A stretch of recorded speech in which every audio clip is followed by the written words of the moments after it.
Jimmy was an idiot. But he was my idiot. It's not gonna happen. Was that go? There you go. Oh, That'll do. sweet. Or a little less. Perfect. Jimmy was an idiot. But he was my idiot, if you know what I mean. For some reason, the clearest memories I have of the two of us together all involve running. Running after the bus because we spent too long in my bedroom playing video games before school. Running around the athletic track, cracking jokes, watching the girls. Running away from security guards at shopping malls when Jimmy couldn't resist his kleptomania.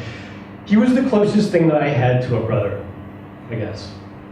But after school, we kind of drifted apart.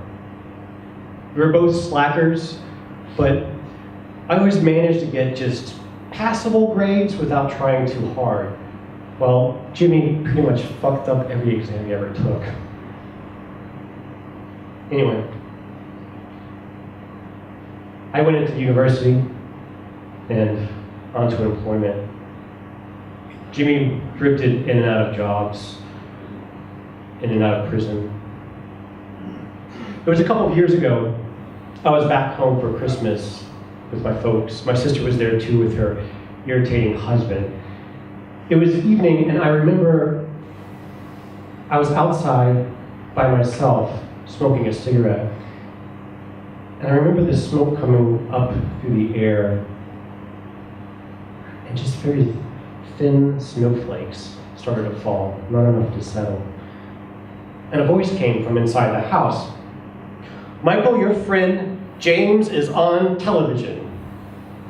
I slipped out my cigarette and I raced inside. The others were all sitting in the living room, wedged into sofas and the armchairs. Dad was asleep, and the news was on the television, and they were running a report about a burglary at a local jewelry store. And they had CCTV. And at the end of the report, they showed a still of the burglar's face. And there was Jimmy, looking quite pleased with himself. I always knew he was trouble. My mom said, "You don't still keep in contact with him, do you?" "No," I just shook my head. "I haven't seen him in ages." "Well, if you see him, you call the police, you hear me?" "Yeah, I hear you." The phone rang, Mom answered it, and then called down the hallway. "Michael, your boss is on the phone." I couldn't think why he would need to speak to me or where he would have gotten my parents' phone number, but I didn't guess what was happening until I put the receiver up to my ear and heard the unmistakable sound of Jimmy's low drawl. "Ma." I just paused for a second, trying to wondering if my mom was back in the living room and if they could hear me. "Is that you, Jimmy?" "Yeah. I saw you on TV. You're famous." "Oh, shit. Where are you?"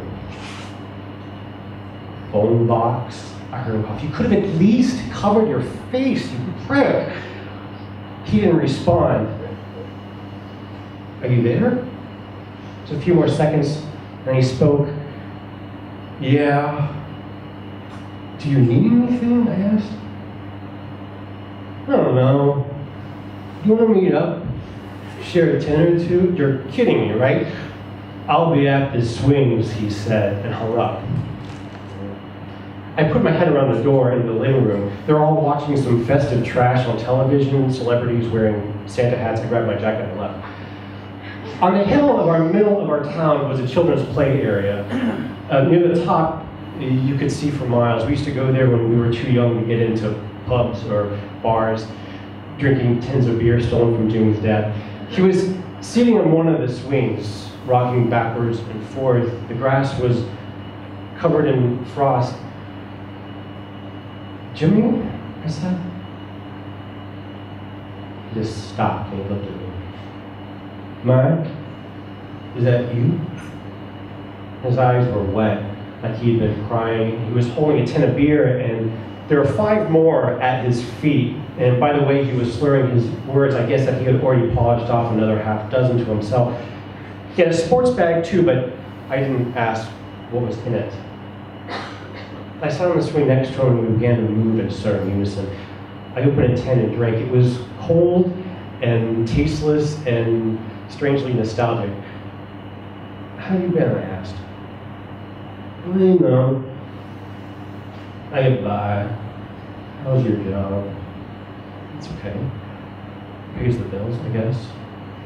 Yeah. They're looking for you, you know. Yeah, I know. He opened another 10.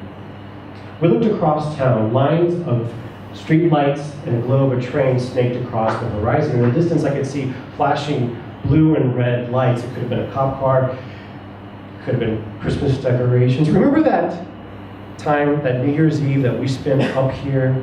I said, there must have been 36 of us from school. Until it started pissing, he said. Yeah, that was the night that Danny got a blowy in those bushes.